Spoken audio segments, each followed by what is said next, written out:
ready for another lesson?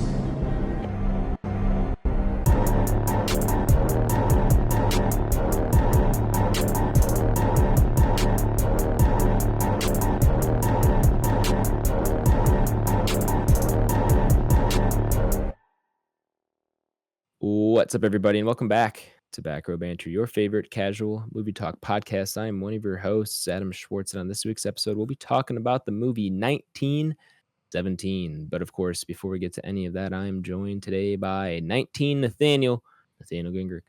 What up, folks? I'm 19 Nathaniel. Not to be confused with Nathaniel 19, my clone. Yeah. That was a different movie, different week. Different movie, different week. But yeah, 19 Nathaniel, he's stuck in the 19s. He is. It's old. A lot of youngins in this movie. That's how I refer to them, yes. A lot of youngins in this film. Yeah. There's a couple of fresh face actors out there. That is like the one piece of getting older that I don't mind. I'm like, every year I'm further away from getting drafted. Like there's less and less chance every year that I get older that I'll be pulled into some kind of military conflict. Yeah, you do have that going. That's like the one saving grace of getting older is like I might not get drafted. But I'm still not clear of that by any means. I might not get drafted for other reasons, but age is just gonna clear that hurdle for me at some point. So that's the only thing I've got going for me in terms of getting older. Also joining us today is Frontline Tyler Berdalis. What's going on? Not much, man. How's your week going? Pretty decent. It's gonna be Thursday tomorrow? Yeah, it flew by. Yeah, not too bad. So it's my it's May 28th. I'm just kidding. It's how fast this year feels like it's flying by, though. But yeah, not loving this weather. Things are good. I actually I love the rain, so I'm okay with today's weather. I'm just it just makes me not want to go to work. Makes me want to curl up into a little ball and spend the day away watching movies or anime or something on the TV. That's very fair. I'm just so ready for summer and warm weather that like April and it being like 50 and cloudy and rainy and windy every day for the next month is gonna hurt. It's gonna hurt so bad. I just want it to be sunny. I don't think I will. I think we give it a couple more weeks here, we'll be fine. That's what I just told you. Like the next. You said all the way through April, so just relax. Okay. I mean, if you look at the forecast, it's cloudy like every day the next week. You gonna look at a 30-day forecast and tell me that's exactly what's gonna happen at the end of the month? I'm looking all the way through Monday, and it says no sun whatsoever. And then it's sunny Tuesday, partly cloudy Wednesday, rain again next Thursday. Well, then you know what? That day that it's sunny out, you better get your ass outside and go soak up some rays. Oh, 40 degrees. So I don't have to hear it. This is what I'm talking about. This sucks. 40 degrees is dope. No, it's not. 40 degrees is like the worst. You're like you're too. It's not cold enough to like be fully bundled up in a winter jacket. I don't know but about it's not, that one, Adam. But it's not warm enough to be like cold at all. Short sleeves. That's like full blown sweatpants and a sweatshirt, and I'm chilling. I'm literally wearing no socks right now, and I'm in my basement. Yeah, I think I'm more inclined to agree with Ty on that. I mean, I don't know if 40 is like, are we saying 40s with an S? Or are we saying 40 flat? 40 flat is the best temp. It's okay with it, especially if there's sun. Yeah, if there is sun, in it's this particular argument, you're saying there isn't sure. going to be sun for a long time. But if there is sun, I'm down. A spring 40 is also different than a fall 40. I agree. What about a sprung 40? Sprung. What about a sprung? Come on. What about any 40? Have you guys ever played Edward 40 Hands? Yeah, I have. I haven't done very well playing Edward 40 Hands. What's your picture I haven't seen in my head in so long? What's your 40-yard dash time? That's funny. I'm willing to bet Blake has us all beat. Are you kidding? Yeah. What could you? I mean, even right now, though, I don't think. I was going to say, Blake, what do you think you could? What could you run right now? We go outside right now. So we have Haley live stream into this Discord. You running a 40? What's crazy is there's a lot of that kind of recourse going online. The last time you've seen people run full speed, I don't even know the last time myself has run full speed. Now, granted, I did play rec basketball last summer, right? Adam, but even at that basketball court, you don't. I was just about to say I can remember the last time I ran full speed. Yeah. But I was gonna say, remember that day pretty vividly. It's like I don't know if you're actually getting up to like full speed on the basketball court. Like, you know what I mean? Like sure. I don't know. Yeah. So I don't know the last time I ran full speed, fellas. I'd be scared. I think I'd be more likely to injure myself, to be honest. I haven't ran full speed in probably 7+ years, 8+ years, which just sounds horrible to say out loud. I was thinking about this too. I think I'd make it 75% of the way there before I either slow down and feel like my heart's going to explode, or my knee just feels like it's going to fall the fuck off. All right, I don't know about that. 40 yards, that's not that far. But I think at a full dead sprint nowadays. That's the thing. Sprinting as hard as you can is totally different than like going out there and running. Now listen, like if you gave me that's totally different. If you gave me 15 minutes and I could jog around and get a warm up going, and then you wanted me to run a 40, like I could do that. But like if you were saying like, Nathaniel, go downstairs right now and run 40 yards at a dead sprint like, in your sandals, dude. Like 100%. I'm eating shit. My knees blowing out. Like at the end of it, I'm gonna have to take a thing like 30 seconds while I feel like my heart's gonna come out of my chest. Yeah, that's funny, man. I think even as much as I try to stay in shape and stuff, I still think like dead sprint is a totally different conditioning and workout. I would be hesitant to say that most people can confidently go out there and do that without injuring themselves. I think a lot of people would go up there and fuck themselves up. Either that or like the next day I would feel like I got hit by a fucking truck. I wouldn't even be confident running. I mean, 40 yards, maybe. Double it to 80. I'm not confident in running 80 yards in a full sprint. That's so long. That's a lot. Yeah. Now that's a lot. So I don't know, man. It's actually scary when you think about it.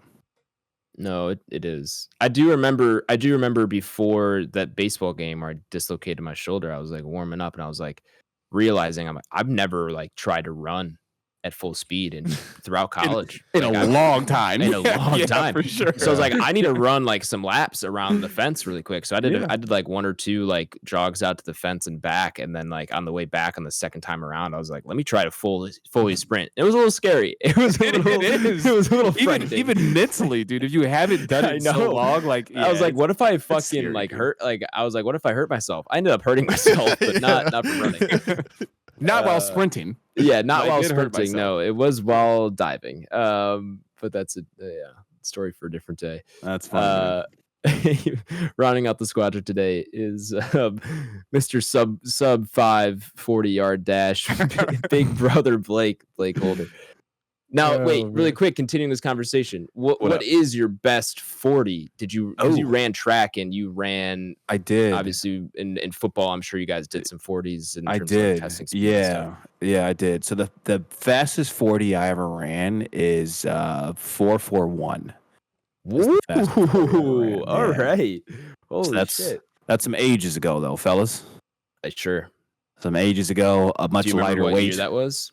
Oh, if I had to ballpark it, probably 2016. Like oh, okay. 2016 would be my guess, which is essentially a decade ago, which is terrifying. That is terrifying. Yeah. That's crazy though. 4:41. That's quick. I think we did 40-yard dashes in high school. I can't remember what my times were, but I think it was. I don't know if I got under 5 seconds. I don't know. You could probably I couldn't tell you. Probably double Blake's time, and I'd have a good ballpark for me. Probably somewhere in the 8s. Yeah, man. Yeah, like I said, fellas, that's speed. Time ago, not my bag. Well, man. You know, it's not all that sad because in theory, or I guess in reality, like you really don't want to be running at full speed at this point in your life. Like if you're running at full speed, there's a problem. Yeah, it's not good. Like there's something going wrong. Like you're running from danger. So I don't feel too bad about it, but it is something to consider. Maybe keeping that part of your athleticism in shape for as long as you can. I don't know. You never know. Well, you never know when you'll be cast to a film that's shot in one take, and you have to walk the entire fucking movie, you know, and run on and off occasionally. So, yeah, well, that'd be crazy. All right, well, that was 40 talk. Right in with your 40-yard dash times. Any guesses at what Ryan Foley's would be, Tyler? His 40-yard? Yeah, he played baseball. I know he had some years on him. Yeah, but you gotta remember he's older than me, so he hasn't ran longer than I have. He's got a kid. He's probably broken into a full dead sprint at least once. No shit. You're not breaking. You're catching those kids. Yeah. I agree with Ty for sure. You're getting hilarious. It's one of those where you're doing the quick acceleration burst. Yeah. Your reaction you don't have to sustain anything. Your overall reaction time goes up, not necessarily your overall speed. That's funny.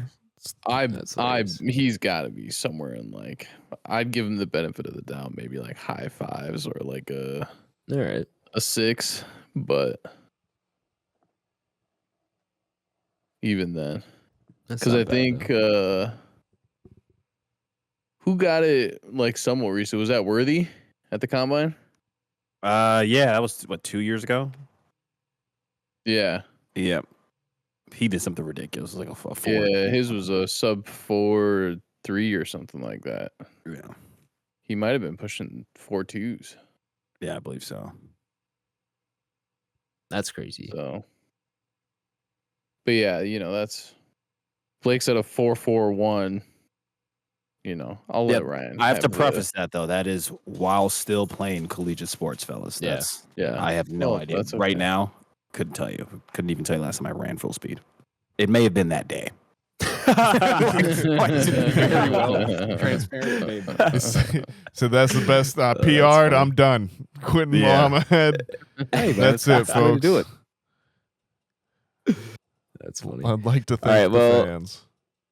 Well, fellas, let's run right into our review here, shall we? Welcome, listeners, to our main review segment on the podcast here. Nathaniel, if listener here is new or maybe they've just forgotten, can you give them a rundown of how our review segment works? Hi, people. It's your friend Nathaniel. If you're new or perhaps you've just forgotten, the way the review segment works here on Back Row Banter is it is split into 2 sections. There's the non-spoiler section, and then there's the spoiler section. It's pretty self-explanatory. Explanatory. In the non-spoiler section, we'll go over the movie itself, who wrote it, who directed it, who's in it, all of that good stuff. We'll go around the squadron and decide if we would recommend the movie. Got to be a yes or no. There is no nuance on the internet. We'll talk about it a little bit about anything we can before spoilers, but then we'll go into spoiler time. I'll play a spoiler noise. We'll have it marked in the show notes for you. That's where we'll talk about any deeper thoughts on the movie itself, any plot twists, all that good stuff. And then even if you don't want to have anything spoiled for you, come back, check it out, see where we rank it up on our Entropy list, which is our big list of everything we've watched on the podcast, ranked. With that being said, Adam, tell me about 1917. I would love to. This not a new movie. This came out in 2019. It's rated R with a runtime of 1 hour and 59 minutes and an IMDb rating of 8.2 out of 10, which, if you look at IMDb ratings as much as we do, you'll know anything above an 8 is actually, that's pretty good. Anything above 8, it's pretty good. It is written and directed by Mr. Sam Mendes. Also, writing credit goes to Christy Wilson Cairns. I'm going to go with Cairns. Those two with the writing credits, and then cast includes Dean Charles Chapman, George McKay, Colin Firth, Daniel Mays, and then some honorable mentions go to, of course, Benedict Cumberbatch is here, and then there's a bunch of other people. It looks like they did this in like order of appearance, which is kind of crazy.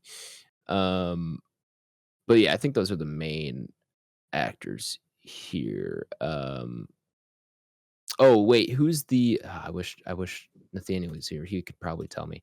There's the dude who gives the main character a ride. Who's like a sergeant or something. And I feel like I recognize the actor, but I don't know him off the top of my head, and I don't know what his character's name was. I was thinking that too, but I couldn't pull his name. Nathaniel, thank God you're back. Who do you know who the actor was who plays the like higher ranking officer who gives the main character like a ride, who has the cane? Not Colin Firth. Mark Strong. It's not Colin Firth. Mark Strong sounds right. That does sound right. Captain Smith. Yep, that looks right too. That looks like Mark Strong. I do recognize this guy. I don't know from where exactly, but I've seen him. Sherlock Holmes. He's the bad guy in Sherlock Holmes. Yeah. Oh, okay. Cool. Well, there you have it. I think those are your main cast members and characters worth. Oh, for you, it might be Kingsman. I was gonna say Kingsman's the other one. Merlin. Could be. Yeah. But I definitely recognize the name and the face. But we're glad we got his name listed out there. The IMDb summary for the movie reads as follows. April 6th, 1917.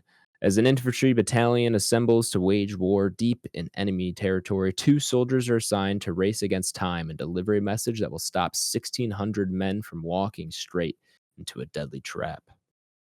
Wow, that was a great IMDb summary. Tells you what you need to know. Gives you some suspense, something to look forward to. Nothing, doesn't give anything away. It's great. That's great. That's a great IMDb summary. I do approve. Of course, this is a World War I film, as the title suggests. And unless you didn't know history, this is 1917 World War I. World War II not until about 20 years later, 25 years later. Anyway, World War III coming up. Cool. Yeah, there you go. Watch the space. But yeah, World War I film, which we don't get a lot of those, I don't feel like. But arguably some would say the deadlier war, in looking at certain aspects of it. And also you could also say the more important one too, because you really don't have World War I without World War II, and I'm not just talking about the naming conventions, like the ending of World War I and the reparations against Germany kind of set the stage for World War II, and they didn't really fix anything, and that's why we had a Second World War. So very important war, not one that is talked about as much as World War II, probably because, especially in America, we had a bigger involvement in World War II, and like to play ourselves as the heroes in that war and everything like that. But I think World War I is a fascinating conflict if you kind of look at the history of it. And it was very excited to see a movie featuring this time period, featuring this battle. Fellas, any first watches for anyone here? But I'm pretty sure we've all seen it. Actually, no, this is my first watch. Oh shit! All right, yeah. Awesome. Well, nice. Take the floor, sir. I'm curious to hear your first thoughts on this movie, and kind of just walk me through what watching this was like, because I do remember this being a pretty intense first watch. Or like, what were your thoughts going into? What did you know about this movie? Did you know it was a one take? Yeah, so I guess I'll preface with that. So yeah, it was my first watch, but once we pulled it up, I was like, oh, I think this is the one take joint, right? That's kind of my immediate reaction. And then like as soon as it started, I was like, okay, it absolutely is. I put it together in like 40 seconds. So I knew the gist of it, but ultimately it was my first viewing. Overall, I mean, it's good. It's a very good movie, right? But then, unfortunately, I'm part of the people who are aware of how solid the movie was and how good it is, but just watching it 6 years later, right? So I already have the expectations of sitting down, like, okay, I'm gonna watch an objectively solid film, right? So that does kind of skew in terms of like going to this on release weekend in 2019. That being said, I mean, it's solid. Sam Mendes is I mean, the direction's phenomenal. This, I guess we'll get into the nitty gritty, right? But obviously it's shot in one take, which I'm sure everyone now knows. I do want to pause really quick. I'm sorry to interrupt you, Blake, but I forgot to mention this is cinematographer Roger Deakins. Thank you. Who's a name you'll probably be familiar with if you're either listening to this podcast, or I'm sure you guys are familiar with. And I forgot to shout him out earlier, but once you hear that, you kind of realize, oh shit, it's like you kind of put some things together a little bit. But sorry, continue. Yeah, no worries. So, yeah, you absolutely right. It holds to the test of time for that. So seeing it on first viewing, you go on with solid expectations. It's still amazing how they're able to pull off some of these shots and these long tracking shots. There's scenes where they have individual characters, basically like running like parallel to like horizon with other people running perpendicular to it, which looks phenomenal. Yeah, overall, I liked the movie a lot, but I went in knowing it was going to be a damn good film. It is a damn good film. And I guess I'll kind of save everything else for spoilers. But yeah, a few small gripes, but as with anything, that's how it is with film. But yeah, overall, highly recommend for anybody who hasn't seen it. For those who have seen it, I'm sure they can attest that it's a pretty good movie. I don't know if this thing took home any awards in 2019, but I believe it did. As I'm looking down, Nathaniel said it took home 3 of them. So yeah, that's my 2 cents. I'll deep dive it later. But yeah, first viewing, having known what the film already was, still incredibly high recommend. Good to hear. Good to hear. I'll just tag along off that. Yeah, I can't remember. Did I see this in theaters? So this isn't anyone else's first watch, though, right? It's just me. Just you, yeah. I want to say I saw this in theaters. I'm like 99% sure I did. I did. This did come out in theaters, right? Yeah, absolutely. Yeah. It's not like one of those Netflix ones that like no. Okay, I just missed it. Didn't get a chance to see it. All right. Then I do believe I did see this in theaters. And yeah, I don't know. I really enjoyed it the first time around. And I enjoyed it quite a bit again this time around as well.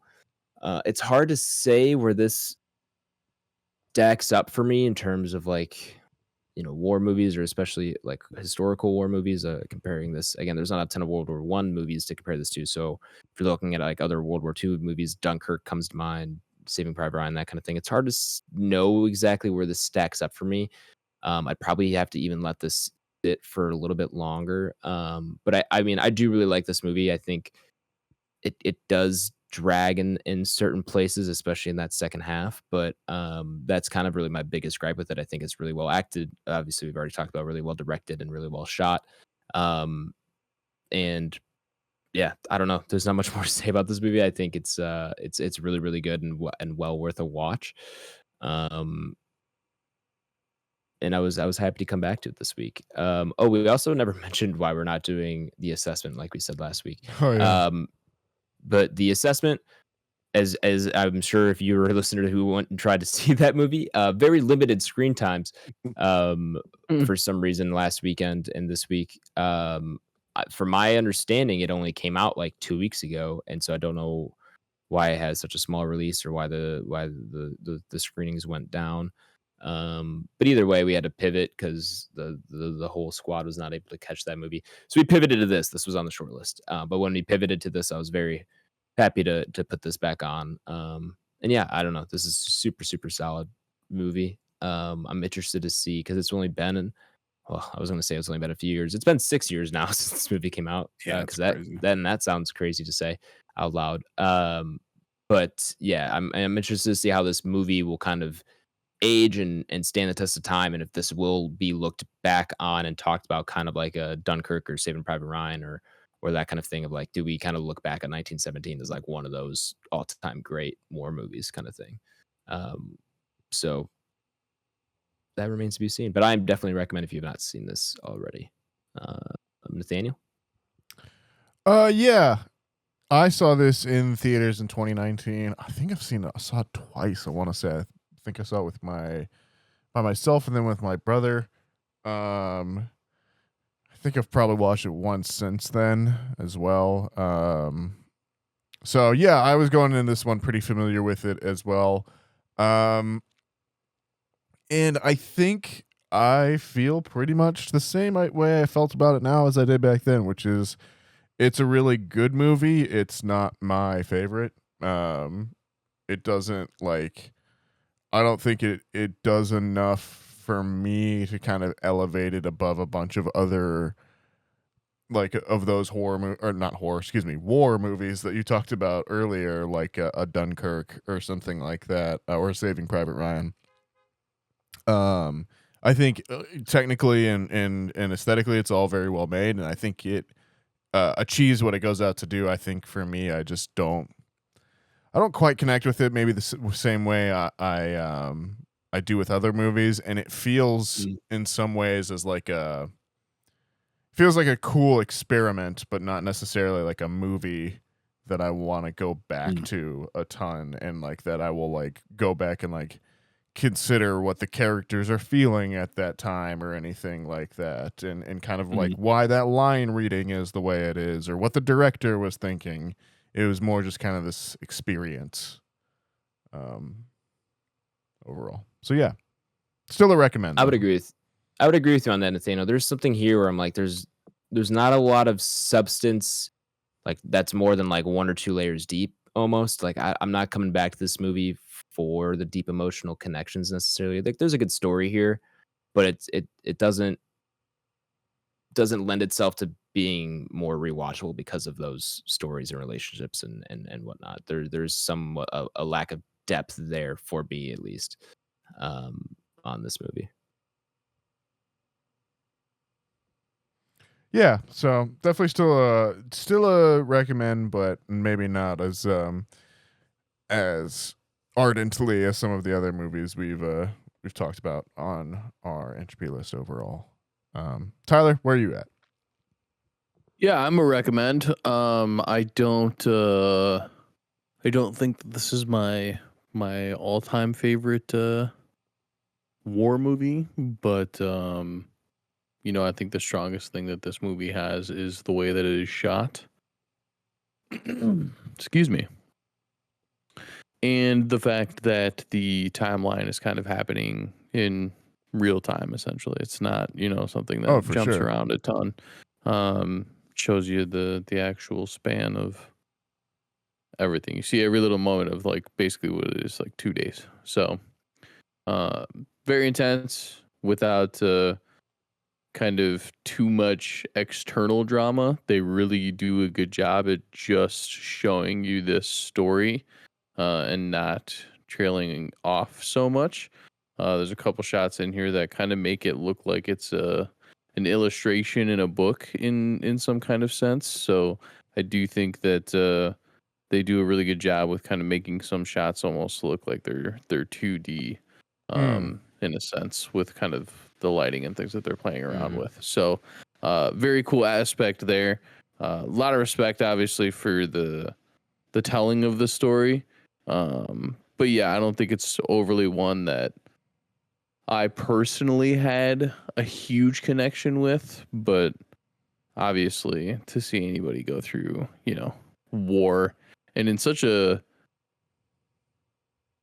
I want to say accurate, but I obviously, I don't know, but sure, they do a good job at, recreating what you think would just kind of seem like hell on earth at times. So, but overall, I'm a recommend. I think we all kind of have our little gripes with the movie, but I think we're all positive. So we can definitely get into spoilers and go from there. But yeah, I'm a recommend. Cool. Well, recommends all around. We're going to go ahead and head into spoilers. So if you've not seen 1917 and do not want it spoiled for you, go ahead, check the episode description or left a timestamp you can jump to where you'll be taken to the ranking of the movie up upon our Entropy list. Spoiler time, Nathaniel. What you got for us? Silent crickets. It's spoilers. Shit goes down. It does go down. Yeah, I mean, it's one. I was sold when there was a Blake in here, let alone multiple sure. Right? So I was like, okay, I think I'm rocking. Then I was able to put together this is definitely the one take film. And yeah, overall, it's a pleasant surprise. Now I do hear the echoes of everyone saying it is kind of a spectacle or like a cinematic spectacle per se, opposed to like sitting and watching. I don't know. You throw out like Dunkirk with Nolan or Fury or something like that, right? A little different, right? Or maybe they're not as rewatchable. But there are some shots in this that are amazing. But I think the thing that I have the biggest gripe with is unironically, the younger brother Blake just makes some of like arguably like the worst decision I've seen somebody make in a war movie. You know what I mean? And like that happened, I was kind of like, all right, I don't know. They kind of lost me there. I'm not gonna lie. Outside of that, though, they were able to get me back on track. But yeah, that was one scene where the younger brother Blake makes the decision to save the German pilot who's essentially burning alive. Sure. Yeah, and I'm like, who the fuck would do that? You know, and like that, they almost lost me with that, fellas. But I'll let somebody else jump in there and talk. Maybe it's just me. Maybe we all feel the same way. No, but I think you're kind of on a good track. The hard thing is you're just, you know, it's human nature. Yeah, I guess you just don't know unless you're in that scenario what you would do. I mean, you know, like I think I'm just one of those people that's so innate to just like want to help people. So like if I see that, regardless of whether you're my enemy or something like that. But then again, I don't know, you know, maybe I'm in fucking war and I'm like, dude, that's a German plane. Like, fuck that guy. Let's just pop him and get the fuck out of here. So who knows? But yeah, I think my senses would probably be on the side of like, well, that person, you know, would kill me as well. So yeah, I mean, a good scene nonetheless, though, with the plane, like, kind of thing, and like realizing how dogfight, how different that is for the people on the ground and that kind of thing, an element that we don't necessarily get to see a ton anymore, or is used very often in war films, I suppose. Obviously, yeah, it's almost like become like a whole nother battlefield. Like I think it always kind of was, but because planes and jets have only gotten faster, it's almost like they don't care about what's happening on the ground. They probably got something worse chasing after them, or just as what they are. It's all the drones and stuff now too, right? Yeah. Like that's even the other crazy thing. Not that we know or have any sort of military background. The movie itself, I mean, the one shot, one take design, I think for me the parts where it really works are those build-up moments. Like you talk about anytime he's walking along the trenches and you're getting those kind of like tracking shots as he kind of tries to maneuver around people and that kind of thing. Or again, anytime you kind of get him walking through the frame and the camera gets to kind of like travel with him, I think it's always more effective rather than like when it's kind of like he's going from place to place to place or something like that, and it's a little bit more like you get those still moments and that kind of thing. There's definitely, I mean, we're in spoilers now, so we can talk about the kind of final one where he walks up on over the edge, right, and then basically runs along the trench line as Blake called out earlier. You have like the guys running perpendicular to him in the background, and then all of a sudden you just got like this insane depth of field where you just feel like you see 500 people on the screen at once, all like running behind him, kind of thing.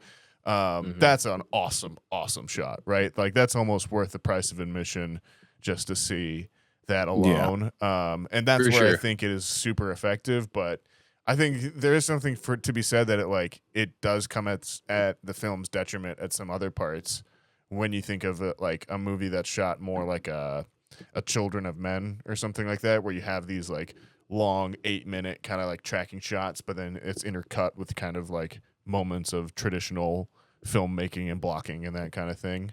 I don't know if the movie would be more effective then or not, but I think it's at least an interesting choice to go with, right? Yeah, I've always liked one shot in theory. So I think this is a cool kind of take on it to kind of, put it in there when you want to put it in there. And I would agree. I think it's at moments that are leading up to a point of climax, but I think the suspense built when doing them, especially like the opening one, going through, them getting to the landmine essentially. Yeah. And yeah, dude, just like insane the way they kind of shoot through there. You see all the bodies and just like the destruction, and then you get a pretty good shot of like how bad and like muddy their boots are and stuff like that. And like you're more likely to die from like gangrene or something like that, or it was just like the conditions on top of like being at war too were just like ridiculously bad. And so it's cool that they were able to capture that as well in such good detail. One of the other parts where I thought it was pretty effective for me, and this is kind of where I was going with like kind of making it look 2D when he's running through the city. You can really, the flares are going off. You really only get the shot of all the kind of broken down buildings and everything like that off to the sides, and it's just pure black behind all the buildings. And I thought that was just like such a cool way to pull the focus into that. Also kind of giving like a different take on, what different directors have on night shots. It's not blue or anything like that. It's just I thought that was a really cool take, and that was one of my other favorite moments throughout the movie. No, I agree. Yeah, and go ahead, Nathaniel. Sorry, I didn't mean to cut you off, Blake. I agree as well too. I think that's the other big moment that sticks out in my mind from a shot design standpoint. Again, shout out Roger Deakins, definitely one of the best to ever do it. But being able to kind of like hold both those images in the same film is just super impressive. Blake.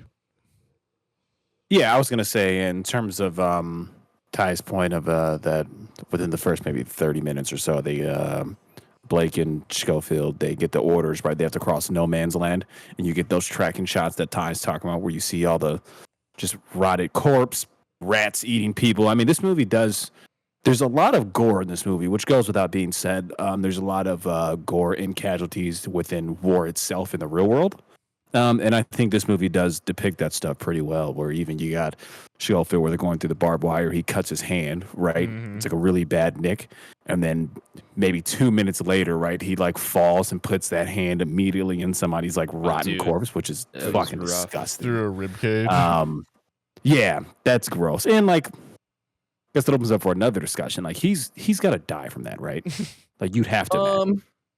It kind of depends. Okay. If that person had something and there was a blood transmitted disease, then yes. But I mean, you're probably gonna die from any kind of infection. He's obviously not gonna clean that. And even if you do clean it, that water's all stagnant. Like, what's the point? Right. So yeah, I'd be pretty pissed if that happened to me. Yeah. And they use that rotten corpse with the rat kind of eating out of it, where Schofield ultimately falls and catches himself. That's like the introduction, obviously, to the rats in the film, where you get like the tripwire scene, which did kind of catch me off guard. I didn't really expect anything like that to happen, and it's pretty abrupt. Where they kind of point like, oh, there's a trip. Schofield points out, like, oh, there's a tripwire. Where's it run to? It's like, oh, it runs to the door. And then the rat drops, and then the rat takes like 2 steps and just fucking blows up. I was like, holy shit. So there's a lot of like, there's a lot in this film where you can see how quickly like shit hits the fan in war, right? Like, it's like, oh, everything's fine.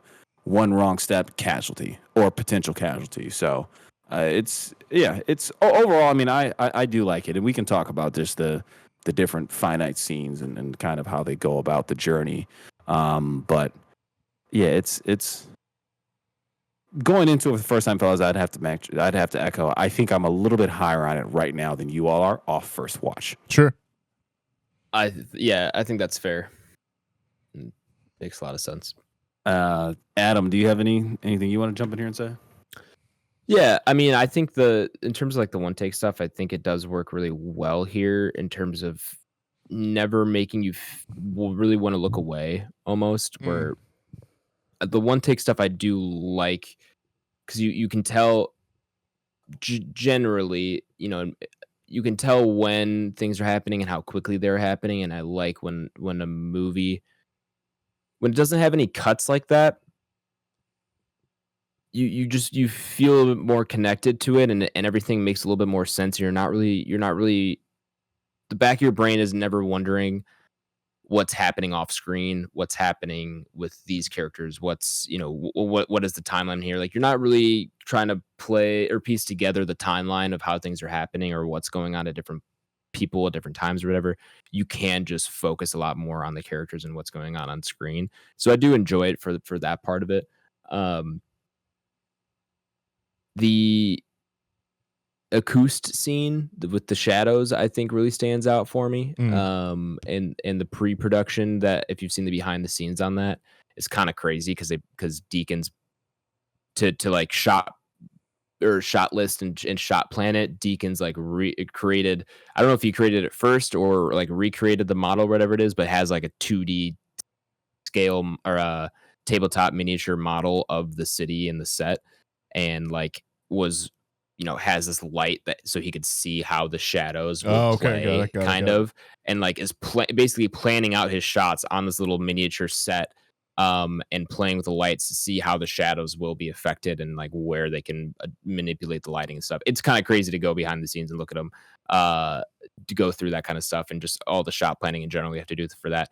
Other thing too is behind the scenes on this movie, the climactic scene where he's running along the trench during that charge. The 2 times he bumps into people are not scripted, and they only had like a handful of takes to do this shot. And I don't know what take number this was, but they can only do it a handful of times. And he's just supposed to be running at the camera the whole time, and they kind of left that bump and that trip in. Like, he's not supposed to bump into those extras. But it happened anyway, and they ended up leaving that take in. I think it works really, really well. Yeah, very authentic. Yeah, exactly. But yeah, I don't know what it is exactly that this movie's missing. Again, I think thinking on it now and on the second watch, there's just something where I don't feel as much of a connection to the characters necessarily. They don't give you a lot of things to care about outside of like the brothers kind of dynamic, but there's just something missing on like an emotional level that would make me want to go back and keep rewatching this, and I don't think it'll ever have. I think this movie's biggest thing that it has going for him is the one take part of it, and the different action sequences I think are very good, but beyond that there's not a lot here to kind of go back and rewatch. So once you've seen it once, I don't know how much value there is on watching it kind of multiple times. But either way, I still think it's a good movie. I don't know how it will stand the test of time. I don't see it ever kind of being better than Dunkirk or better than like a Saving Private Ryan or something like that for me, but it's still very good. Yeah, I don't know. Like it, there's just a few, and I like it, and I like it a lot. I don't want to sound like I'm shitting on this movie because it is very good. I do enjoy it a lot. There's just something, this movie has the ingredients for it to be like a classic, like all-time movie for me. Like there's pieces here where I'm like, oh man, this movie could be a movie that I like love and vouch for and rewatch all the time, like that kind of thing. But there's some sauce missing there, where it doesn't quite hit for me, so it leaves me feeling a little bit flat by the time the credits roll. But I think for the first watch, I do remember that experience being very good. I do think this is a really interesting. I mean, I don't know any other one take war movies. You know, we have a handful of other one take movies, and there's Adolescents now on Netflix, that one take show. But I don't know if we have seen before or since this movie a one take like action movie like this, action war movie. And I think it's a very impressive feat to accomplish in general. So I think it'll have its place in film history, if you will, for doing that. But I just wish it had that extra oomph to get me over into like absolutely loving this movie. It just doesn't quite get there for me. Yeah. Those are all great points too. And I guess now I'm kind of thinking out loud in terms of kind of the extra like sauce per se that the film is missing. Do we think that's like action centric? Because when you break it down, there's only maybe 3 action scenes, right? There's the scene in Acoust with like the burning town, which looks phenomenal, right? Then there's the end where you have the soldiers, right, basically leaving the what's the term I'm looking for? They're basically going over the trenches, right? And going into the field. And you have like the brief like sniper shootout as he's crossing the bridge, and that's probably at an hour. Like those are really the 3 action scenes per se, right? And the last action scene isn't, you don't really see much. You just kind of see the aftermath. Right. I mean, it could be. Yeah. It could be part of it. And I don't blame this movie. That's the thing is like, I say that I'm like, oh, you know, you could say like, oh, I wish there was more action, but the thought of trying to do a one take action scene to me, that, you know, makes my head spin just thinking of like how you would try to even like pull that off. So like, but I don't blame them for not wanting to go all the way there. Like I get that. Maybe someone will see this and is already dreaming up of a movie where it is more action, but it's also one take, because I think that could be pretty incredible if done well. But that could be part of it. I mean, I agree with you. There definitely could have been more actual action scenes. It is a lot of walking at the end of the day. Yeah. Which makes sense. It is Yeah, they're in short, to Nathaniel, as Nathaniel would say, like they're moving like from point A to point B. Is like essentially what the movie is, right? Yeah. He loses his buddy, probably the first 35, 40 minutes into it. It's less than it's less than halfway. Yeah. So yeah, it's interesting. I guess one thing I do kind of want to point out too, before we kind of wrap up thoughts here, is that there is some solid character development in this, especially from Schofield, where at first he's the person who's kind of like what the fuck? This is like a dead man's mission. Like we're gonna die. I don't even know why you volunteered me to go with you, Blake. XYZ. And then ultimately you get the good scene where you have the score finally fading out as Blake dies, and he actually takes his last breath as Schofield is like, hey, like I'm gonna get the message to your brother, right? And then he dies. So that was actually pretty cool to tie that in. But then after that, then Schofield is basically like on a mission. He's very determined. That's not the person he was in the first half of the movie. So there is kind of cool to see him take that turn, or change to a new leaf per se, and basically just go like balls to the walls, right, to deliver the message. He's running through multiple people. He comes across the same situation he talked about previously with the French woman he meets in The Baby. Yeah.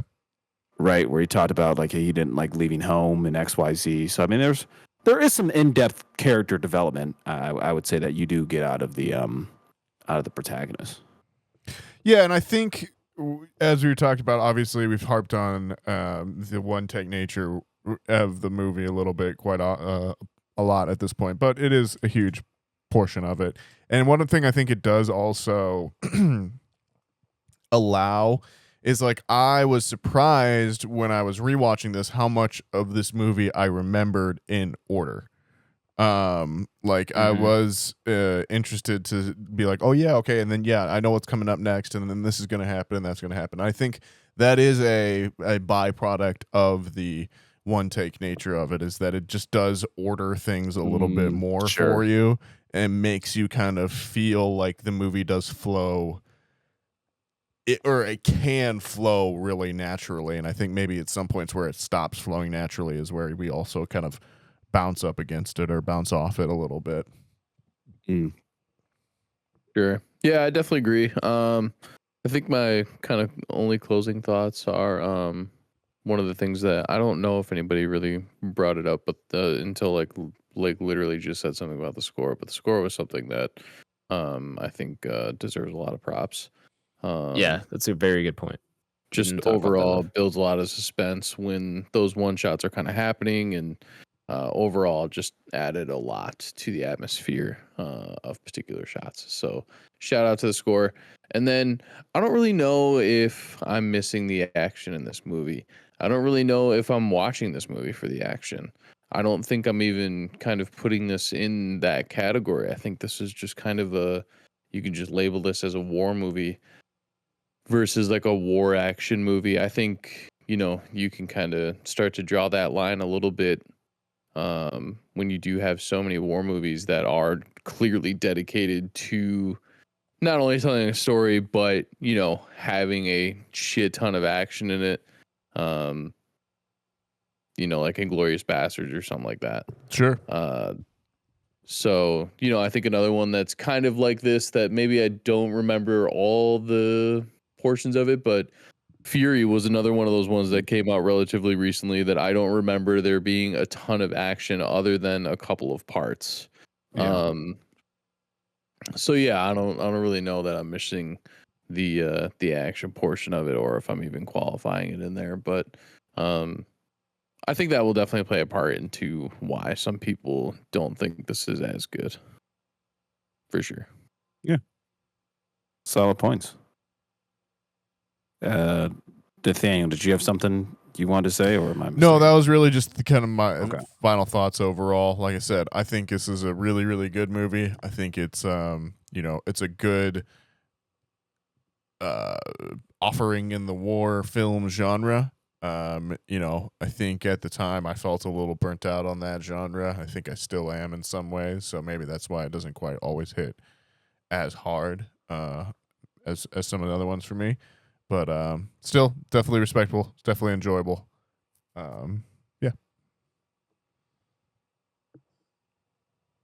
Cool. One final thing.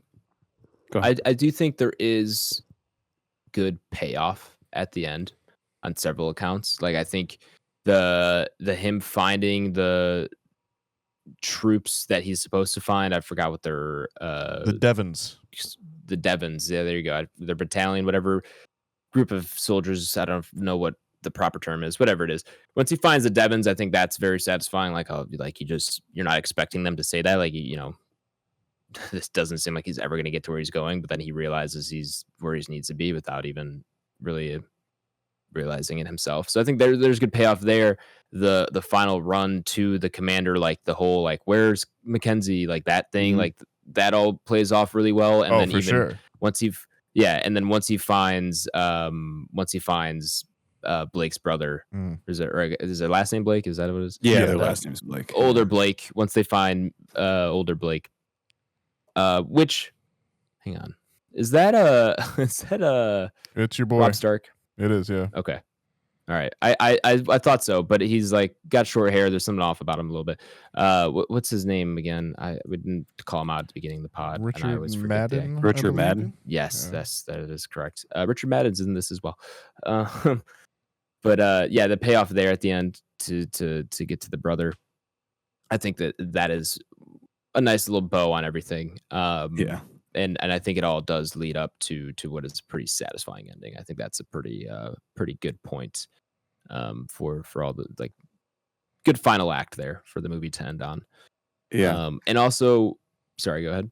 Maybe you're gonna say something. Yeah, no worries. I was gonna say, and while you're throwing in that kind of last, where's Captain Mackenzie or Colonel Mackenzie, when they finally get to him and you realize it's Benedict Cumberbatch, I was like, oh. I did not expect him to be in this movie. In that movie for about 60 seconds. Yeah, for sure. Yeah. But he turns around. I was like, oh, wow, that's not who I thought would be playing this guy. I remember that was cool, too. I remember at the time when the movie was released, one of the podcasts I listened to making the joke that, like, can you imagine if they did film this all in one shot at one point and, like, Benedict Cumberbatch is just waiting for days for them to get to him at the end of the movie, basically. Like, they've just got to, every day they're trying to film it all in one take, and he's just like, nope, one thing screwed up, can't do it today, gotta try again tomorrow. That's funny. Man, one day there will be an hour and a half long take. Oh, I'm sure it's already out there at some point, you know. Dude, some movie. As someone who I'm not even going to call myself a filmmaker, but does video stuff, I couldn't imagine. I could not imagine anything longer than like dude, I couldn't imagine doing anything longer than 10 minutes, let alone an hour and a half. Yeah. Right. Yeah. One last thing, I also really like the moment with the French lady in Acoust where they find him and find the baby. I wish there was like, I don't know. Part of me wishes there was more payoff there, where like he goes back and finds her and they fall in love or something like that. That's just the wishful thinking part of it. But I do like that kind of like slow down moment and everything. So yeah. Any other closing thoughts? Or are we good to get out of spoilers? I think we're good. Yeah, I'm good. Cool. Well, welcome back, listeners who skipped over the spoiler segment of the podcast. We're going to go ahead and throw up 1917 up upon our Entropy list. For those of you who do not know, the Entropy list is Back Row Banter's official list of all the movies we have reviewed, regardless of genre, regardless of anything else, all on one fantastic list. It's essentially how we rate our movies. Rather than do it out of 5 stars, out of 10, whatever it is, we throw up all the movies we review on a list and see how they compare to one another. If you want to reference the Entropy list for yourself, you can do so by checking that episode description, where it is linked to my Letterboxd.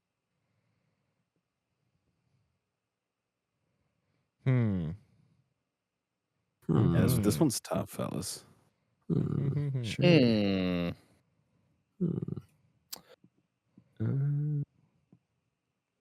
I'm actually pretty high on this, as I'm sure you guys could tell. Yeah. As you should be. But it's I think I ultimately, unfortunately, have a ceiling. And the ceiling is it's a byproduct of the Entropy list, where this film, in my opinion, should be way higher. But I just can't put it in good faith. It's hard for me to put this film above said baseline. And the baseline is T2 at 37. Okay. It's a high ceiling, though. It's a pretty high ceiling.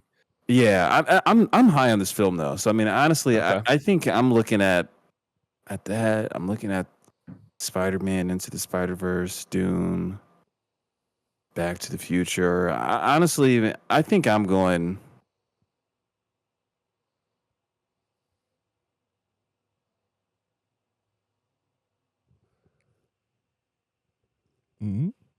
Tough. Honestly, fellas, I think I'm going 40. 40. Okay. Below Into the Spider-Verse, above above Part Dune. 1. Yeah. My next base was going to be below No Country for Old Men and above Starship Troopers. Okay. But I think I ultimately like trying to give more credit for this. I mean, like John Wick 4 is the fucking 4th film in the franchise, right? The Dark Knight Rises is the 3rd film in the franchise. I'm trying to. I can see where you're coming from there. Trying to give homage to things that are original stories per se, or starting an IP. And as we pointed out on, I think at the main review, like it did win 3 Oscars. I think it was cinematography and like visual effects and one other one as well too. Yeah, sound editing maybe or something like that as well. So like this was very, very positive at the time. And if I remember right, it was pretty close. And then it ended up being Parasite that won out, if I remember right, that year. Which again makes sense, I guess, to me too as well, I think.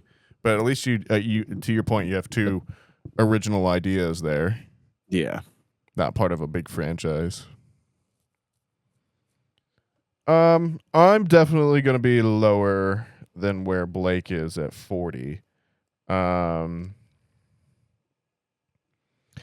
think for me this is, like I said, a really good movie, but there's too many kind of this can't go above them for me in here. Like some like Gladiator at 82, Kill Bill as well. Like I don't know if this one sits in that same tier level for me. I think I'm feeling more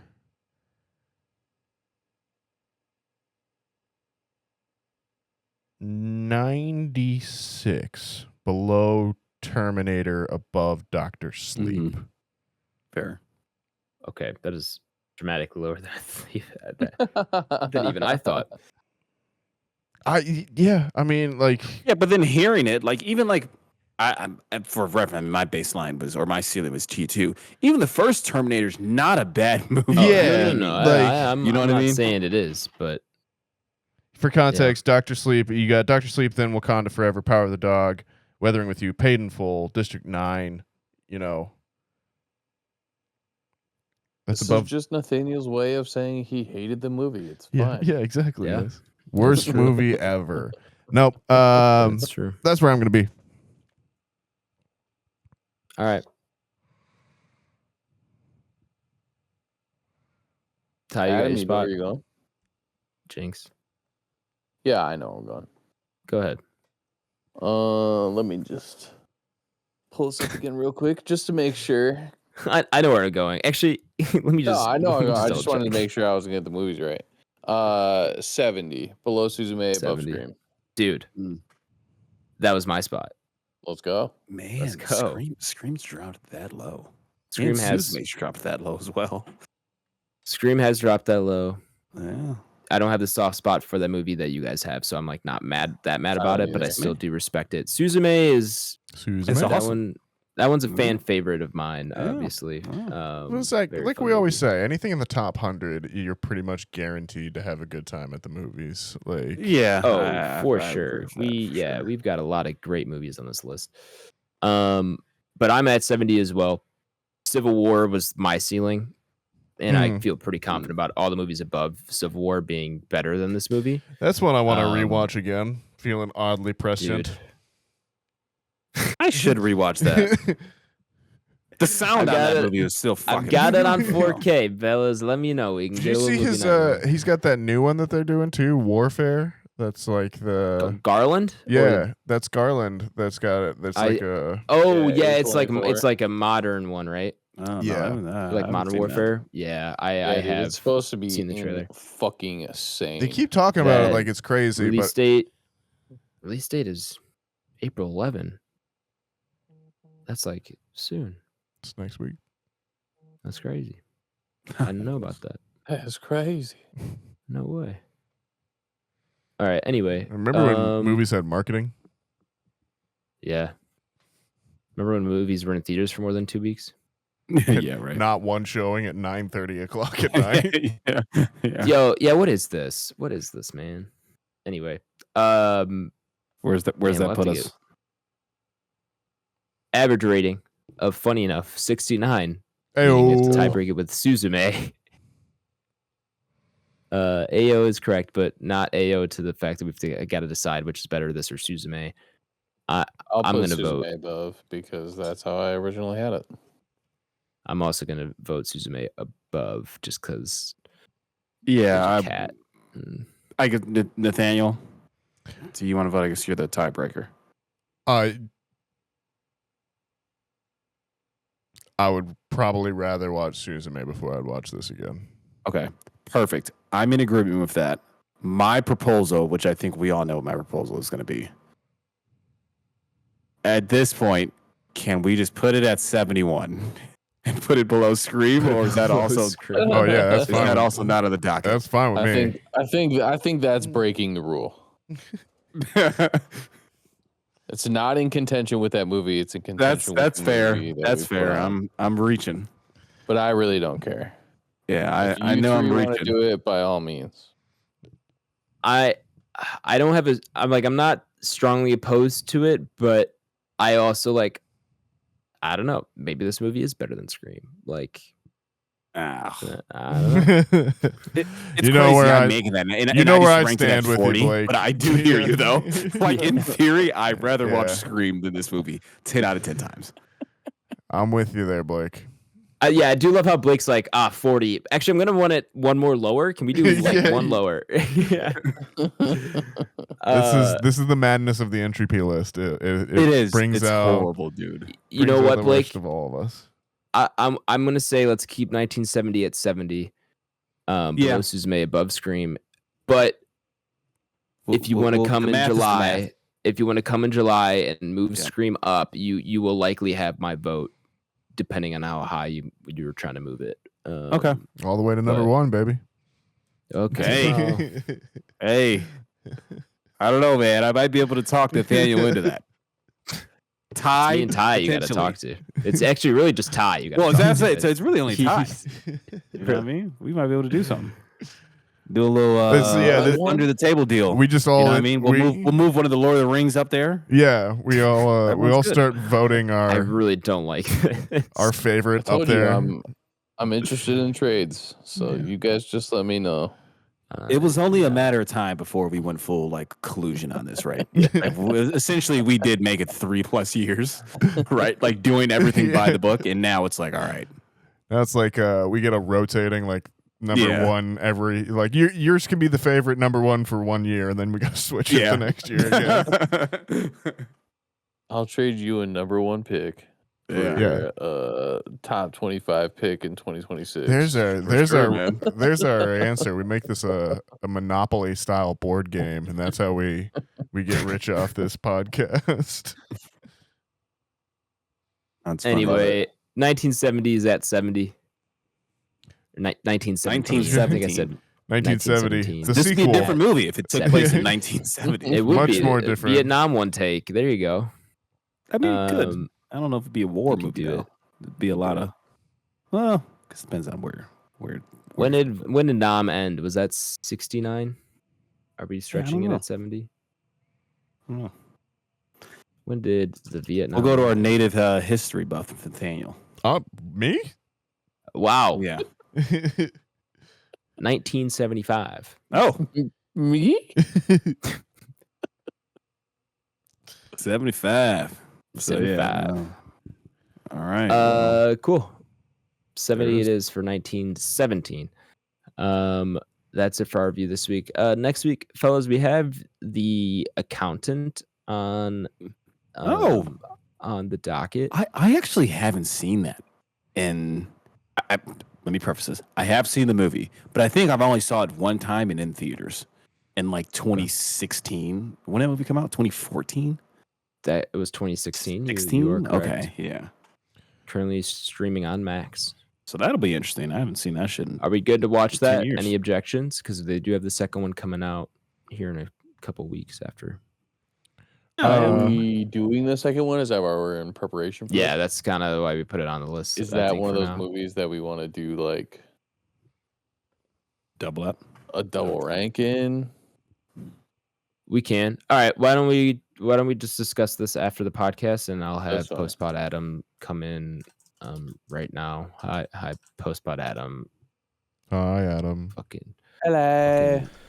Hello. It's me, Postpod Adam. We're gonna watch Princess Mononoke for next week's episode, the Studio Ghibli film from 95? Let me search this up for you real quick, listeners. Mononoke 97. I was just off.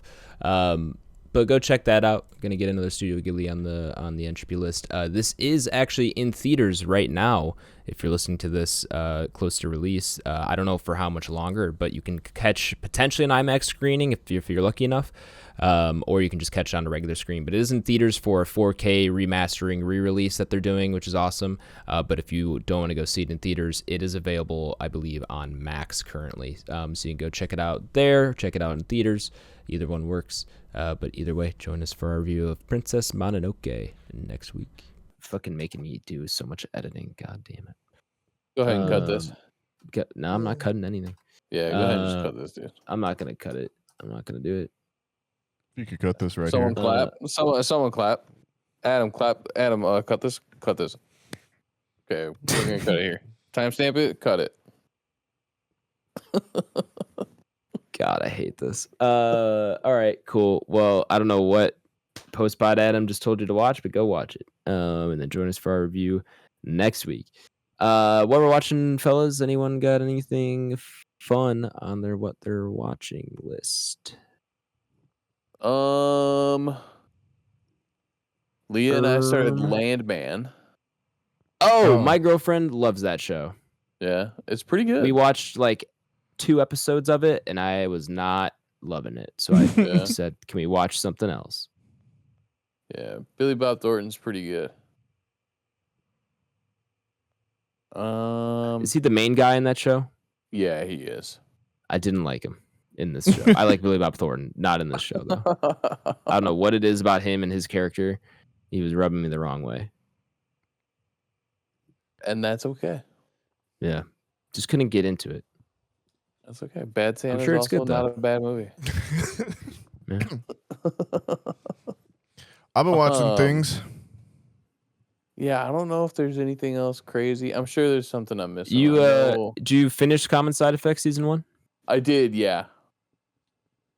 Yeah, I am through episode 10. So, have you?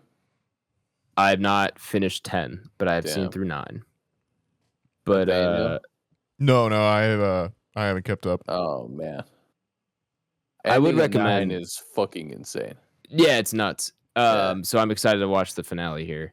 Excited to see how the show ends. But this has been, keep saying it, I'm not going to say this is like a 10 out of 10 must-watch show, but it's pretty good. And it's like 23-minute episodes. It's good animation. It's a fun, interesting story that kind of makes you think. It's an interesting concept, and I really have enjoyed it. Yeah, they fly by. Yeah, they do fly by. Like it is, yeah. And I've really enjoyed just a short, bingeable show like this. I wish there was a little bit more humor lasting later in the season because it's really front loaded. Where like the first 3-4 episodes are hilarious, sure, and it does fall off a pretty sharp cliff. Where it's like still, there's still humor involved here and there, but it does get pretty serious, and so there's a bit of a tone change. Interested to see what they do in season 2 if like they decide to lean more one way or the other, or if they'll kind of maybe do a similar structure where it's like funny in the front end. I don't know. Yeah, I think they keep it pretty balanced. Yeah, hopefully they do. But I think like they could do more. They could keep it more balanced than it is currently because it was very front loaded with humor through the first 3-4 episodes. Now it's very serious, and I think they do need more of a balance if they're going to keep me on board for like a full season 2 or beyond potentially even. But regardless, it's been fun watch. Glad that you guys just been randomly put it on because I don't know if I would have watched it otherwise. I don't know if I would have picked it up either until somebody came along and told me about it. So yeah, who knows? And then the only other thing is Daredevil Born Again. Mm. So I've actually heard that solid. It is good, man. The original Daredevil stuff was pretty great. So we kind of had high hopes for this, Lee and I, because we watched Daredevil together. So the first, I think we're like 3 episodes deep. Have been pretty enjoyable, and it's good to have this character back. So not bad. Cool. I've been keeping up with a couple different shows. I finished Severance season 2. I don't know if anyone else was watching that as well. Still on season 1. Okay. Dave Rance. Yep, that's the one. Perfect. Righteous Gemstones, keeping up week to week on that as well. That's awesome. The Pit, I've talked about before. I met Adam's girlfriend the other day, and we talked the Pit. So yeah, that was cool. Which means I guess I've met all of the Back Row Banter partners at this point. Now with Haley. I'm sorry, did I just miss that? Did you said you met Adam's girlfriend yesterday? The other day. This was Sunday. Yeah. Oh, okay. My girlfriend was in town this past weekend, and then on Sunday she was going to drive home, but then there's the tornado watch warnings, and she's definitely afraid of tornadoes because she's from Mississippi and has been through a handful. For sure. So she's like, I'm not driving home with a tornado warning alone. Mm-hmm. So she stayed Sunday. So we were running some errands, and then we were out in Schaumburg, and then we were with my sister too, and someone said, hey, the Barnes & Noble, we should go there. And I was like, oh, that's the one Nathaniel works at. Like, let's see if he's working. And so we just walked in. Sure enough, first person I see, Nathaniel. There it is. So yeah, he stopped in, said hi. They were sold out of the new Hunger Games book. This is true. Unfortunately. Gotcha. Sold out of way to go. A24 screenplay books. Also, sorry, my business is very popular and everyone wants to buy all my stuff. So Hey, speaking of books, real quick, and movies, and something I guess I totally forgot to watch, and I didn't mean to interrupt anybody, but Repo Man, the movie. Have you seen this? With Forrest Whitaker and Jude Law. I think I've seen that. Yeah. Repo. Repo.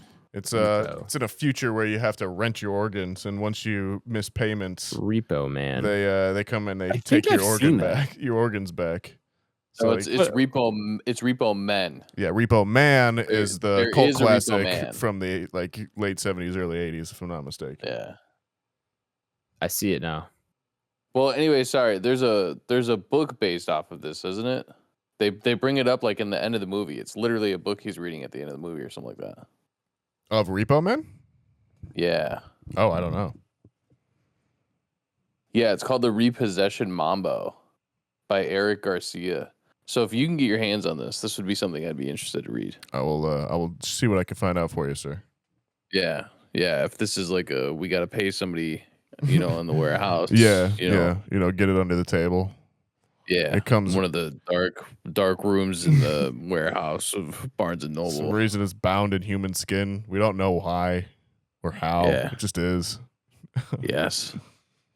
But yeah, I remember that, saw that, and I was like, oh yeah, I want to ask him about this. So for sure. There's something else about. Oh, I started watching The White Lotus. Everyone's watching it. Stop telling me to watch it. I never said to watch it. I just said I started watching it. Yeah, but that means you want me to watch it, and I'm not watching it. I didn't necessarily I don't know if he was going to go there. I watched the first season. Words in my homie's mouth. I watched the first season. I thought it was pretty okay. It was decent. I tuned in for season 3 because I like Walton Goggins, and I do too. He was, it's another one of those shows where it does the thing where there's a gives you just enough information that you just are interested in keeping on watching the show, watching the next episode. But I watched the first 2 episodes. I was like, okay, yeah, I get what's going on here. I'll see if I check back in with it again. I did end up watching, I think, all 3. I'm on the 4th episode of that show, Adolescence, as well, which is a one-take show kind of going in hand with 1917. And it's interesting. Those are about an hour-long episodes, and I think that style might work a little bit better for TV. British people. Yeah, and British people in particular, yeah. As we could see with both 1917 and that British show, the Brits may not know that they can turn the camera off at the end of the scene. They don't know that they can cut. They're just trying to do it all at once every time. But yeah, I think there's something about a police crime procedural that maybe lends itself a little bit to that style. Anyways, that's what I've been watching. It's been a lot, but it's been good. I think that just leaves me. The only thing I've caught the other day, funny enough, I didn't bring it up earlier when we were on the 2000s action movies tangent. I rewatched Wanted on Monday night. Yeah, I was just scrolling. I think it might have been on Max. Trying to find something to watch. And I was like, oh shit, Wanted's on there. So yeah, ended up putting that on and haven't seen that in a while. Oddly enough, I have memories of seeing that in the movie theater, of sneaking into theaters, right? pre-18. Sure. Because that's 2008. Did you get I want to say or something like that? Surprise Chris Pratt in there? Yeah, and that was the one that also caught me off guard. I was like, oh shit, that's Chris Pratt in there. So, yeah, it was cool, man, to go back and that I understood the gist of it, and also forgot that basically takes place in Chicago. I didn't even think I clocked that at this point. Didn't clock it until just then. I was like, wait a minute. You starting to see buildings in the background. Sure. You're seeing license plates on cars. I'm like, oh shit. They were actually on Lower Wacker, the scene where she's driving the Viper. Yeah. Right? I'm like, that just looks really familiar, And sure enough, did some research. Yeah, it's in Chicago. So yeah. That's all I had on that. But we'll get us out of here. Plugs? Did you do yours or did you just chime in? Apologies. I just chimed in. Jump in there. but I haven't really watched much actually besides what's already been talked about. Really, Common Side Effects and started Adolescence. Watched a little Drive to Survive. Oh, so you did watch Adolescence too? I started it. I'm sorry, I shouldn't say watched it. I like started the first episode and fell asleep watching it. I was interested. Like I got to maybe 15, 20 minutes in and like got to see what the plot was, and I was like, whoa, okay, all right. Like a little bit of an eyebrow raise. I also saw a clip on Twitter of, obviously, we've already said, it's a one take, but I don't know if it's the start of the episode. It has to be, but they do a drone shot intro and continue the take from the drone shot. Do you know what I'm talking about? Maybe it's an episode you haven't got. I think it's the end of the second episode, maybe, where it flips out like that. Because there's one I remember where it's like following a person, and then it's very clearly feels like a handheld, and then it all of a sudden becomes a drone shot, and that feels very, because like you've been following along. Well, anyway, yeah. Well, that interests me quite a bit. Yeah, because I'm like, how you guys magic? That's wild. I don't know what kind of voodoo they did to attach drones. It might just be magnets. I don't know. But either way, to rig a drone like that and to pull that stuff off, I'm sure. Sticky stick. Yeah, there you go. That could be that too. But yeah, I'm interested in that show, so I'll probably check that out at some point. But I gotta go through Severance, and apparently I need to watch White Lotus because everyone keeps. Yeah, I'm so sick of people talking about shows. You don't need to watch The White Lotus, man. I don't. You're right. I don't. I'm tired of people telling me I do though. It's not I'm like, for you. I want to watch Shogun. That's good. I started Shogun twice, and I can't watch episode 2 for whatever reason. The Japans. Gotta get through Severance. Yeah, the Japans. The Japans. What does he say? The Japans. Yeah. I can't believe I'm probably gonna have to rewatch episode 1 again too, because by the time I get anyway. And last but not least, Cubs baseball is back. Split the series with us. Yeah, we should have won that one game. We blew it. Maybe if we would have reshaped our bats, we would have. Yeah, crazy torpedo bat lore. I don't know. I'm indifferent. Nathaniel, what are your thoughts on the torpedo bats? Someone was saying that they were in use last year too, and like people are just like they're just kind of talking about it now because it's like a convenient thing. Which, again, they were. Again, it's also the Yankees playing in Yankee Stadium, so it's not crazy that they'll pop off for homers every now and then too. That feels the size of a matchbox, and I think tend to build caught people's attention. Go ahead. Sorry, go ahead. No, I mean they're just a power lineup. They're gonna do that, right? Yeah, they're pretty solid. I was gonna say I think what caught people's attention with the Yankees using them is some of them are pretty extremely misshapen. Whereas like the ones that were around last year, like the Cubs, you had some players either using them or like practicing with them last year, but you wouldn't like, and even they're still using them. I think Dansby Swanson and Nico Horner are now using them every day. But you look at those bats and it's not nearly as like, whoa, what's that? As like some of the Yankees ones, where it's like a completely like round lump in the middle of the barrel. Right. It's like more just thicker towards the bottom and a little bit. Yeah. So I don't know. I think, you know what? It seems like cheating, but if everyone can use these bats and they end up bringing more offense to the game, by all means, bring them on. Sure. Let's do it. Torpedo bats for the win. I said last but not least, but I did forget to mention, Blake, I'm assuming you saw the Bulls game against the Lakers last week, or at least the highlights of it. I saw the highlights. I didn't catch the game live though. I was at the game actually. Oh, okay. Dope. Okay. Yeah. I caught the highlights. Crazy game. Yeah. Crazy. Ended up getting tickets last minute through work. Me and Sarah went. Almost left when they were down 5 with 12 seconds left. I was like, wow, I've seen this how many times? For sure. And she was getting tired. I turned to her and I was like, we could probably head out if you want to. And she's like, no, it's up to you. Like, whatever you want to do. I was like, I mean, I wouldn't mind staying in the game. Like, we're here anyway. Like, only probably a few more minutes, whatever. Down 5, 12 seconds left. They hit a 3, steal the ball. LeBron throws it away. They steal the ball, hit another 3. We're up 1. I'm like, holy shit, what just happened? Yeah. Everyone's kind of like, what did we just see? and then they let the layup go through, and then right, you think the game's over, right? And I'm like, well, all that. I literally turned around, I go, all that for that? I was like, really? You're just gonna let Austin Reeves walk to the rim for free? Yeah.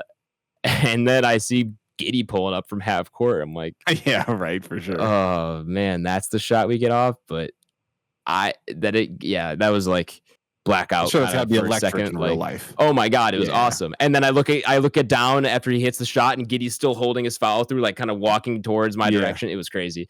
So yeah, that was a crazy game to be at. That's dope. Probably one of the craziest top 5 sporting events, and like maybe the craziest sporting moment I've ever seen live.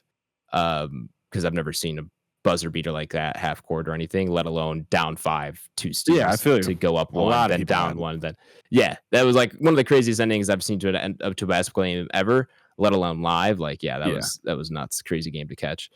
That's dope, man. No, it was so exciting. It was a lot of fun. And the Bulls, I don't think they're gonna do anything deep in the playoffs, but they could maybe get through the play-in with how they're playing. They might win that play-in this year. They've been hooping. The past they few have been. weeks, so I'm hopeful. I think they're 9 right now, if I'm not mistaken. That sounds right. Yeah, so 8 they or 9. played 10. I don't know who 10 was. The last time I thought it was the Raptors right below them. I thought. Okay, man. Last I checked, and there was last I checked, there was like 7 games in between them, and no way for the Bulls to move down. Yeah, where are they at? Let's see. I'm pretty confident. I think the Bulls. Oh, the Bulls are 10. Okay, who's Bulls 9? Are 10. There's the Heat are 9. There's one game. Yeah, I'm a little nervous playing. But granted, there's no Jimmy Butler, right? So that is a different. They've been playing pretty different rough. Heat organization, but I'm a little playing pretty rough. But a little hesitant. We'll see. Right now, the play-in is the Magic, the Hawks, the Heat, the Bulls. I think we can, on our best night, with how we've been playing recently, we can probably get through any of those teams. And then, I don't know, maybe something fun happens. But I have been talking, and we can end this really quick. I have been talking to my friends about this a lot recently, Blake, and I don't know if you have either, but I really think the Bulls might just be like a one piece away if they can get a big enough star player on their team. Like, insert Giannis Antetokounmpo onto the Bulls right now. I think we're contenders. Like, because Kobe White is he's a solid player, very solid player, and he's continued to grow. You'd imagine he'd even flourish more with like a solidified number 1 option on there. Yeah, just the way the NBA is set up, though, man. Like, it's unless they hit a home run on the draft, right? Which like isn't really likely. Besides like your lottery picks, you know what I mean? For somebody to come in and make that type of impact right away. We're gonna have to like sign somebody in free agency or trade them. And like we've had I agree. Shit I will say my entire life of signing free agents. We haven't, and it's fucking Reinsdorf at the end of the day. Yeah, exactly. And he's not gonna do shit. Gotta want to throw the money. So I shouldn't really get my hopes up. But I think Matas is he's improving. He looks good. Yeah, I'd love to see him next year. Eventually, I think the next. And not next season, but the season after, I think he could actually be a very good contributor. I agree. But I do think that the Bulls, if they were to go sign a star, like a top 15 player, like a Giannis or someone, just anyone that could like just take over in certain moments in a game, like they are that close. I think when you look at their roster and how they've been playing, especially. So I don't know, giving myself a little bit of hope, even though I probably shouldn't. But yeah, all right, let's get on out of here. Yeah, it is very risky. But we can get on out of here. Show plugs. Yeah, please share the podcast, share with a friend, a family member, maybe your fellow soldier sitting there in the trenches. Maybe you guys are bored. Your feet are cold. You haven't eaten in a while to keep you warm. Need a pod to keep you warm, pass the time. Put on Back Row Banter. And while you're doing that, follow us on Twitter, Banter Row, Instagram. Nope, no Instagram. Not right now. Twitter is Banter Row. YouTube is Back Row Banter. Email is backrowbanterpod@gmail.com. Tyler Verdalis, where can the people find you at, my man? You can find me on Instagram, Letterboxd, and X, all Tyler Verdalis, VIDALES. Blake? Letterboxd, BlakeHolder, be on there, log some things, rate them out of 5 stars. PSN, Xbox, Mr. Water Coolers. Nathaniel? My Twitter's gone, I think. So, Letterboxd, Instagram, Nathaniel D, @and, Blue Sky if you want, I suppose, too. I think that's all. Adam, have you gone? Get us out of here. Well, is that everybody? I believe so. Yep. That was fast. Wow. Cool. You can find me on Twitter at H24 and on Letterboxd at H. I've been still good about Letterboxd, people. Please go find me there. I'm trying to like use it more. I just like going on there, looking at movies, looking at what other people are doing. And I will probably get to some actual reviews here at some point. But anyway, you can go follow me at those two places. But I think that's it here for episode 230. Thank you all for listening, especially if you made it this far into the episode. You're our favorite type of listener, and we really do appreciate it. Join us for our review of I don't know yet, whatever post-pod Adam told you to watch. Join us for our review of that next week. We'll BRB.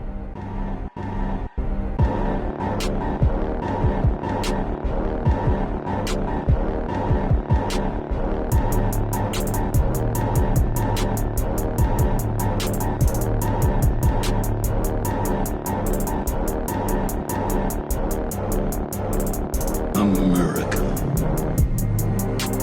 Ready for another lesson. Yeah, man, it's a interesting concept. I don't know. Baseball is a sport I'm not too privy to, but as I echoed, I do pay attention to not pay attention. I guess I look up and see more college ball in the spring than I do MLB. Probably because a lot of that comes on ESPN. Sure. Where I don't even think they put MLB games on ESPN. Do they? They have Sunday Night Baseball. Okay. Or actually, wait, not anymore. Wait, is this the last season of Sunday Night Baseball? They got they're no longer doing Sunday night. Yeah, at least soon. If it's not the last season, yeah. If it's not already over, this is the last season that they're doing Sunday Night Baseball on ESPN. Yeah. Which might be the end of baseball on ESPN. Period. I think because I don't think they have many other games. Dude, what is on ESPN nowadays besides several Stephen A. hours Smith of Stephen A. Smith and Pat McAfee? yeah, right. No, genuinely, and Sports Center, it's 24/7 live stream. To me, I'm pretty sure that's all it is Pat McAfee, Stephen A. Smith, Sports Center, and then live sports. I don't know anything else. Even Sports Center is long gone from the thing I recognize. Where yeah, it is for sure. I wonder what side of screen next upcoming stories. Yeah, bottom of screen like scores, and then at the end of the hour, the top 10. Like that was peak Sports Center right there, though. That's what I remember. Yeah. Obviously, it's weird that coincides with my high school years, but in the time when I was playing and following sports the most. But you know, of course, but that's not important. It's just peak Sports Center. Yeah, exactly. No context needed. No, I did see something. I think they said Around the Horn was finally ending not too long ago. Oh no, I didn't see that. I didn't see that. What's my guy's name? Rome? Something Rome. Jim Rome. No, that's not Around the Horn. Jim Rome had he had his own show. Is that Jim Rome? No, Jim Rome had his own show. Rome is Burning or whatever. Okay. Yeah. Around the Horn. Who's my guy on Around the Horn? Is they still have the same guy who's the host of that? Yeah, well, not anymore, I don't think. But for a long time, it was Tony something or other. But I remember it was like Woody Page, Bomani Jones, Pablo Torres, some of the other guys over there. Yeah. I just Googled it. Yeah, I see what you're talking about. Well, RIP Around the Horn, man. RIP Val Kilmer. RIP Val Kilmer. Great segue. Yeah, man. RIP.